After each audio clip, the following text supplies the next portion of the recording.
In 2019, I think it was 2019, I did the Copywriter Mastermind with Joanna Wiebe, and it was an amazing experience. One thing that Joanna prohibited when we were in the Copywriter Mastermind and we were workshopping copy together was we weren't allowed to say, I like or I don't like, and use simple statements like, I like the way you wrote this, or I don't like this phrase, or something like that. And the reason she didn't want us to use those statements in that way is because we were basing our feedback purely on personal preference and gut reactions, right? And so what she was trying to teach us, and something I have internalized since then, it's been so helpful. She wanted to teach us that we should start making decisions based on data, or based on best practice, or based on proven principles. And so relying on something other than our personal preferences to make decisions. And so I still use that rule even to this day. When I'm evaluating my own copy or something that a client's doing and they're asking me for feedback, I always try to avoid I like and I don't like statements, at least without qualifying them with something else. Like, I like this because we have data that says X, Y, Z. Or I don't like this because you're wasting your hook.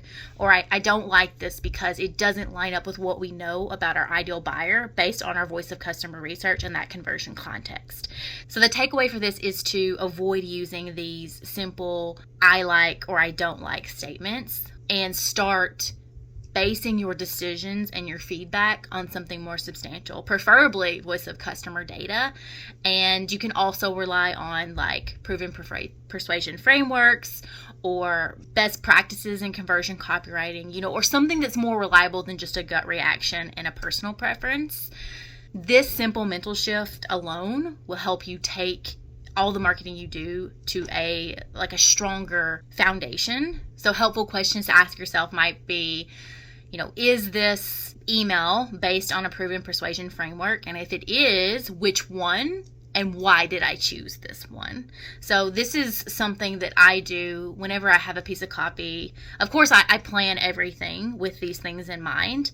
But once I'm finished with a piece of copy, right before I'm going to send it to my client, I actually add notes for my client, but they're also for me too. Secret tip.